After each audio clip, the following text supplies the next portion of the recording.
안녕하십니까. 부산고등학교 여러분 안녕하세요. 저는 부산고등학교 64회 졸업생 김창현이라고 합니다. 부산고등학교 학생들을 위해서 어떤 도움이 되는 것을 전해드릴까 하다가 영상을 일단 먼저 켰는데요. 어떤 얘기를 해야 좀 더 이렇게 공부를 하시는데 도움이 될까요? 먼저 제 소개를 드리면 저는 부산고등학교 64회 졸업생 김창현이고 부산대학교 사회복지학과 박사과정을 수료했습니다. 그리고 현재는 막스 플랑크 인구사회연구소의 게스트로 있습니다. 무거운 얘기를 꺼내기 전에 먼저 연구실을 조금 보여드리면 이렇게 생겼습니다. 그리고 제일 좋은 장점은 제 여기 있는 오피스에서, 연구실에서 바깥에 이렇게 강이 보인다는 점이 장점이라고 했습니다. 마침 오늘 또 날씨가 굉장히 좋습니다. 그래서 여러분들에게 독일에서 어떤 화창한 날씨라고 하면 이런 느낌이라고 생각하시면 될 것 같습니다. 그리고 너무 눈이 부셔가지고 잠시 이 블라인드를 하고 말씀을 다시 드리겠습니다. 네, 저는 부산고등학교 학생 여러분에게 크게 조언할 입장이 될까라고 생각했는데 그렇진 않은 것 같아요. 제가 그렇게 대단한 사람은 아니고요. 근데 그냥 먼저 공부해 본 사람으로서 좀 조언을 해줄 수 있는 것이 있다면 해달라는 부분이 있어서 그래서 일단은 영상을 켜서 이야기를 꺼내볼까 합니다. 저는 고등학교 1학년 때는 성적이 그렇게 뛰어난 학생이 아니었고, 그리고 삼복도로 꼭대기에서 이렇게 공부를 하다 보니까 그렇게 사교육에 대한 정보도 많이 없었던 것 같아요. 그래서 보통 중학교에서 고등학교로 올라갈 때 선행학습을 많이 하잖아요, 사람들이. 근데 저는 그런 게 없었고, 그래서 처음 고등학교 들어가서 이제 받은 내신 성적이 4등급이었습니다. 4등급이어서 이게 어느 성적인지도 몰랐어요. 이게 어느 대학을 갈 수 있는지도 몰랐고, 그냥 부산이라고 하면 부산대 유명하다, 서울에는 서울대가 유명하다, 그렇게 생각을 했던 시기였습니다. 근데 이제 공부를 하기 시작했고, 그래서 다시 성적을 끌어올렸는데도 어느 정도 한계는 있었어요. 왜냐면 평균을 내잖아요. 그래서 고등학교 1학년 때 성적이 조금 아쉬운 부분이 있었는데, 다행히 저 때 입학사정관제가 생겨서 입학사정관제로 저는 대학을 가게 됐습니다. 그 사이에서 이렇게 겪었던 것들은 성적을 꾸준히 향상시켰던 경험들이 아무래도 좀 도움이 되지 않을까라는 생각이 들었어요. 처음부터 이렇게 그 성적이 좋은 학생과 그리고 처음부터 이렇게 성적이 저처럼 아주 좋은 학생은 좀 차이가 있는 것 같아요. 어떤 차이가 있느냐? 일단 성적이 좋은 학생은 원래 받았던 성적을 유지하기 위해서 조금 뭐라고 해야 될까요? 그 어떤 방어전이라고 해야 될까요? 그런 거고, 저 같은 경우에는 이게 뭐지? 일단은 상황을 인지부터 해요.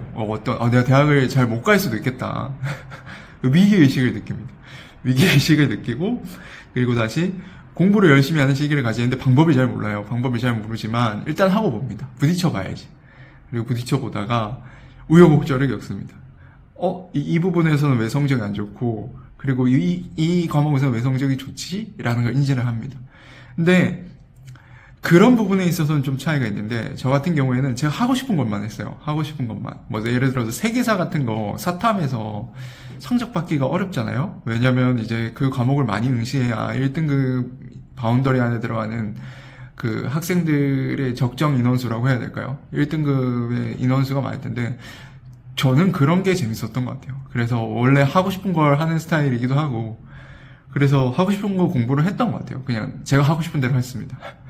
그래서 제 사례가 입시에 얼마나 도움이 되느냐를 생각을 해보면 도움이 그렇게 안 될 것 같아요. 근데 다만 제가 이렇게 되돌아봤을 때, 뭐 제가 서울대를 간 건 아니잖아요. 서울대를 간 건 아니고, 이제 뭐 수시에서 7군데를 붙었었는데, 1차 합격을 포함해서. 근데 지나왔을 때 생각을 해보면, 사람들이 이제 너는 대학을 어디 붙었어라고 물어봤을 때, 당당해졌던 것 같아요. 뭐 왜냐면은 인서울을 졸업한 거다 아니면은 뭐 진짜 유명 대학을 졸업한다고 해서도 성공의 어떤 보증수표가 되지 않는 사회잖아요. 저 때도 그랬고요. 그래서 그냥 저는 내가 이만큼 붙었으니까 난 내가 하고 싶은 공부 할 거야 였던 것 같습니다. 그리고 부모님도 그렇게까지 대학을 꼭 잘 가야 돼 그런 게 없었어요. 그래서 너가 하고 싶은 대로 해. 그리고 다만 이제 국립대를 가거나 아니면은 대학에 들어가서도 장학금을 받아야 된다.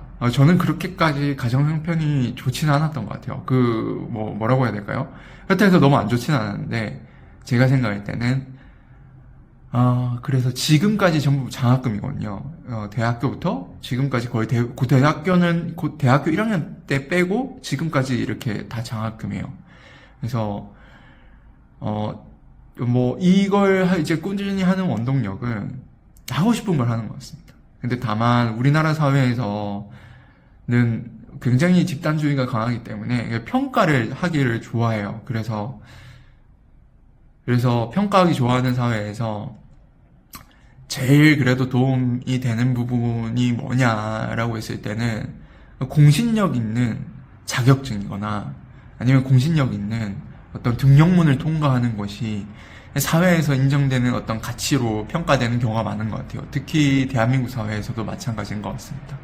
그래서 대학교라는 것이 단순히 그 사람이 나는 이 대학의 이과가 유명해서 아니면 이 교수님이 유명해서 나는 이 대학을 갈 거야 라기보다는 우리나라에서는 내가 이 정도 성적은 받아서 이 정도 성실을 한번 보였으니 사회에서 나를 인정돼주는 어떤 그 기준치에 부합한다라고 평가를 하는 것 같아요. 그래서 최근에 저는 이렇게 그걸 많이 느꼈던 부분들도 유퀴즈에서 비트박스로 되게 유명하신 분이 나와서 인터뷰를 하시더라고요.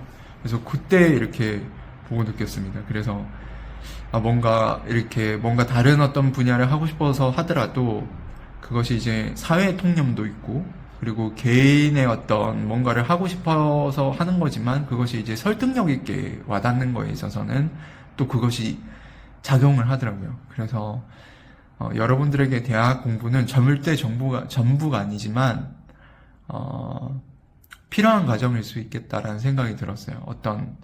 내가 요리를 하고 싶다면 요리를 하고 싶고 노래를 하고 싶으면 노래를 하고 싶고 다른 분야지만 공부란 것이 절대 그 사람의 절대 전부가 아니지만 어떤 성실성의 척도로서 기본 요구 사항으로 우리나라에서는 작용을 하는 경우가 많다. 그래서 고등학교 때 원하는 진로를 탐색하시되 대학교를 잘 이렇게 내가 원하는 어떤 사회의 어떤 통념에 부합하는 어떤 기본적 가치의 요구에 응하는 것도 방법이겠다라는 생각이 들었습니다. 그것이 어떻게 보면 영원히 나의 평가의 꼬리표처럼 그것이 달라붙을 수 있겠다라는 생각이 들었을 때는 여러분들의 자존감 향상을 위해서 기본적인 어떤 공부를 하는 것도 방법일 것 같습니다. 네, 너무 재미없는 얘기네요. 이제 하고 나서 보니까 언제든지 혹시 공부를 하시면서 궁금한 것이 있거나 아니면은 또 다른 부분이 있다고 하면 다른 궁금한 사항이 있다고 하면 연락을 주세요. 다시 영상을 봤는데 그래도 좀 너무 어떻게 보면 마무리가 좀 아쉽다라는 생각이 들어서 다시 영상을 켰습니다. 부산고학생 여러분 사랑하고요. 여러분들 행복하시기 위해서 또 고등학교에서 열심히 또 공부도 하고 그리고 친구들이랑도 놀고 그렇게 이렇게 지내시는 부분들 모두 다 응원하고요. 그리고 저는 이제 다음에 혹시 궁금하신 거나 아니면 또 필요하게 이렇게 또 도움이 될 만한 메시지가 있다고 하면 언제든지 요청해 주시면 그때 또 뵙겠습니다. 여러분 사랑합니다.